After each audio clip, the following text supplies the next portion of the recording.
In today's video, we're going to show you how to fix a RCA TV with no signal. If you're seeing a black screen or no image at all, don't worry, we've got you covered. So let's get started.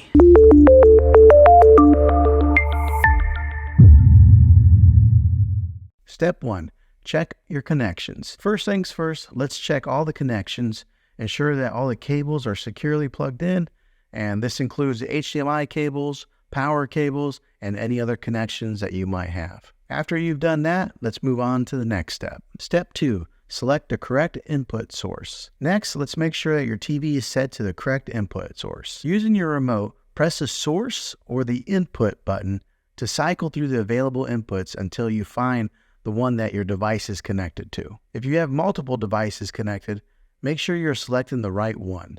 For example, if your cable box is connected to HDMI 1, ensure that your TV is set to HDMI 1. If that doesn't work, let's move on to step 3. Step 3, power cycle your devices. If the issue persists, try power cycling your devices. Turn off your TV and your external device, then unplug them from the power source. Wait for about 30 seconds before plugging them back in and turning them on. This can often resolve any temporary issues causing the no signal issue. If that doesn't work, let's go ahead and move on to the next step. Step 4, check for software updates. Another possible solution is to check for software updates.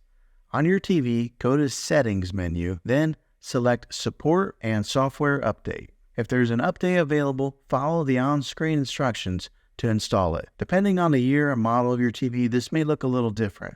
So check your Settings tab for firmware or anything that says software updates. Updating your TV software can fix bugs and improve performance, which might resolve the signal issue. If that doesn't work, let's go ahead and move on to the next step. Step 5, inspect the external device. If none of these steps work, the issue might be your external device, such as your cable box or your gaming console or anything that you have plugged in. Try connecting a different device to the same HDMI port to see if that works. If it does, the problem is likely your original device. You can also try connecting your external device to a different TV to see if the display signal is there. That would help to identify which device is having an issue. And there you have it. By following these steps, you should be able to navigate the no signal issue on your TV. If you're still having trouble, it might be a good idea to contact the TV's support. Well, thanks for watching, guys. If you found this video helpful, go ahead and give it a thumbs up. Go ahead and subscribe to my channel. I make tech videos all the time, and I would love to have you back in the next one. Take care.